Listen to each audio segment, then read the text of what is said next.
Because definitely in real life, I definitely present as very masculine, only for my safety, because I don't want to be randomly assaulted in the street because I'm like what they would think I'd be cross dressing or something. We do have issues of that, but at least in real life. But in VR, uh, everyone's an anime cagirl basically.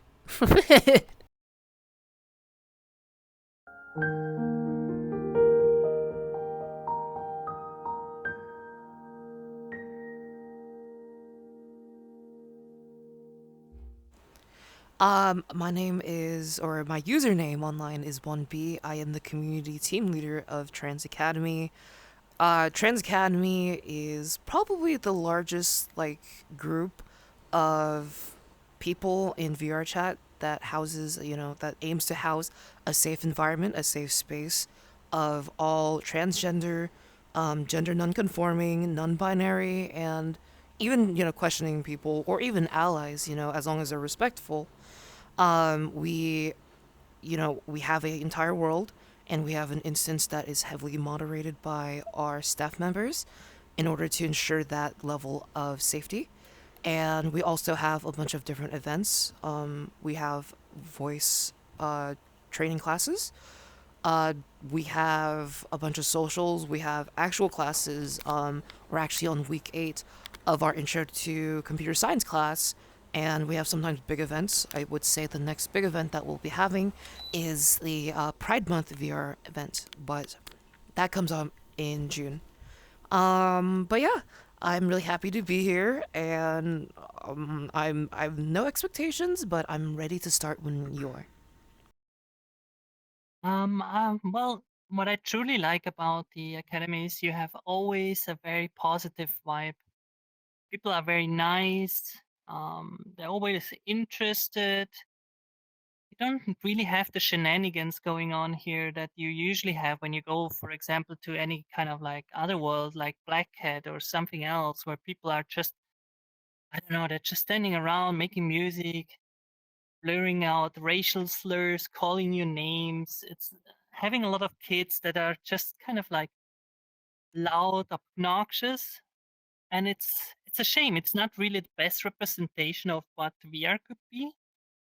And I feel like the Trans Academy is for me kind of like the best representation what VR can be. Providing a lot of like people you can talk to, a safe space with where you can share your experiences with others.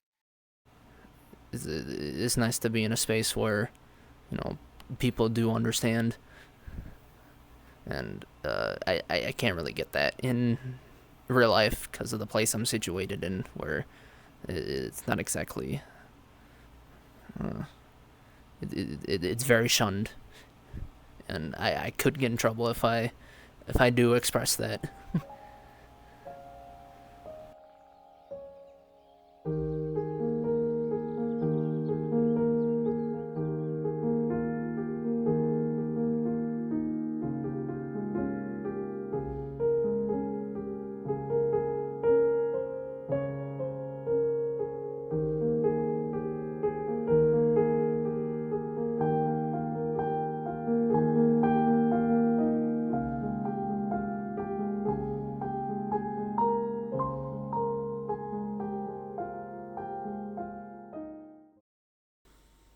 Well, um, I would say I'm in a state that's quite liberal, quite forward. However, that's the thing. I'm with a family that's very not, and a lot of the times I'm actually in close proximity with some of them. So technically, it is not too safe of an environment for me, and maybe and that's probably also why I'm on VRChat quite often. But um, it's definitely a matter of if I get outed, I'm gonna be disowned type of situation. So I didn't really figure it out until I was like 14 or 15, but there was definitely uh, a feeling when I was even younger, around like 8 or 9, when I was definitely still in the Mormon Church.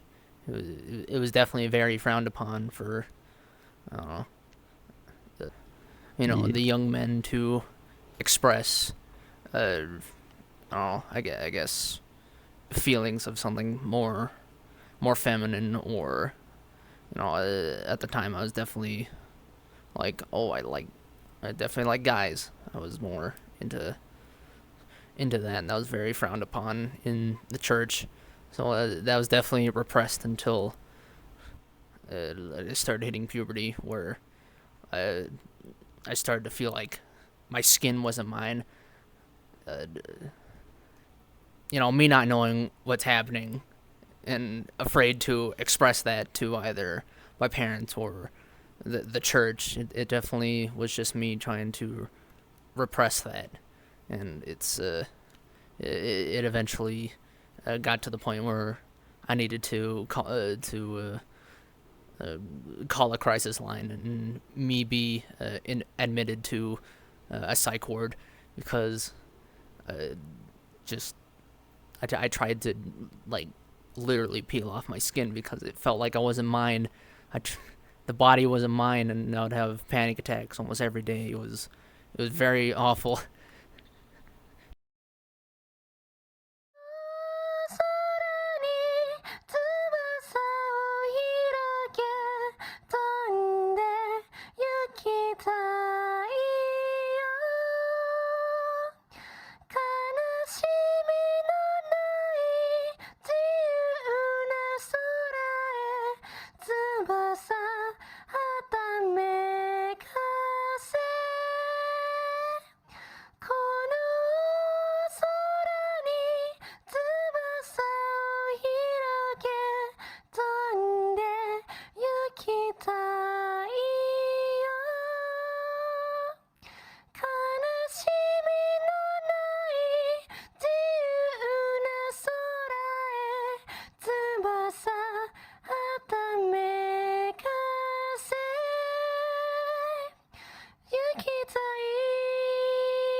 'Yes, it's that's the kind of funny thing is I don't really remember how I used to sound.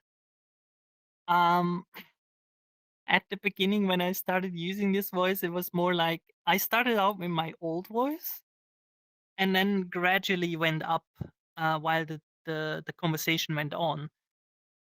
And every time I took then a longer break of not talking, it went right back to where it used to be.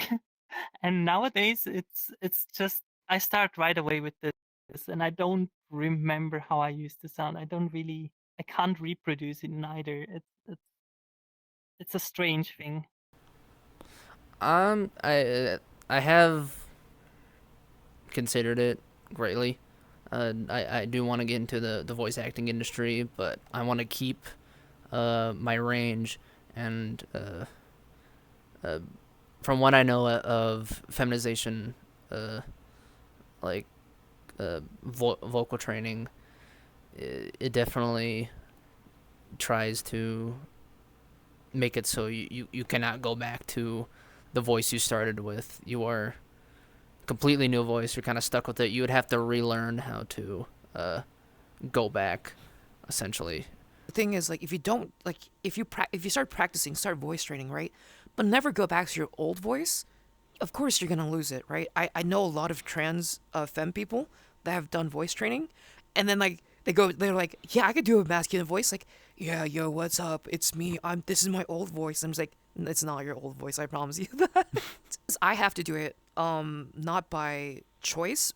At the beginning, um, I kept it, but even now when I talk to like people that I haven't talked to in a long time, like ever since like high school, um, like I would try like remembering how I sounded like then, right? And I'd be like, yo, what's up? What's up? And then they'd be like, no way, that's you. That's you're still too high pitched there. And I'm just like, oh, really? Oh, Thank you, the Yeepy Squad, always there. So, this time I'll be having someone who wants to learn how to feminize their voices. Anyone interested? Okay, you were really quick. All right, come on stage. Can I ask you to try and mimic me here? Can you match my pitch here? Ah. Ah. Great. Pat that cat. Pat that cat. Okay, indeed, very femme sound. Now, can you go ahead and read that first sentence for me in your feminine voice? That mad brat sat on that flat mat. Great. That mad brat sat on that flat mat. Perfect. Can you read that next one? The crowbar opened the sub. I had a I had a session with a psychologist. Yeah, I had a session with a psychologist, and I didn't want to hold my phone up for the entire like hour. So I was like, I'm gonna come into VRChat and just hold the virtual camera up to in here. So, uh, we so it was just a video call. So I had this camera like I don't know over there, and I'd be sitting on a couch.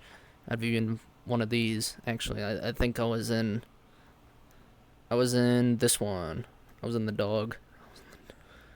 Yeah, I was out of frame, and then walked in the frame. They're like, "Huh? What is this?" I'm like, "This is VR." And only after that I realized that like I was definitely more open in talking in VR than I would ever be in a normal session in real life. Like I've been years of therapy. I've never talked like that in real life ever. Probably because this is definitely more comfortable and more safe for me. I must say, it's a really beautiful thing to see what's happening. Like a lot of trans people helping each other out, sharing their experience. And every time I'm in the Trans Academy world, I always hear some people talking and asking questions about HRT and how do you socially transition and how do I do this, and like I feel that is fantastic because this is exactly what helped me back then when I started transitioning. Is first I had to figure it out myself, which was very difficult. I had nobody really I could talk to because there was not many source material that I had access to.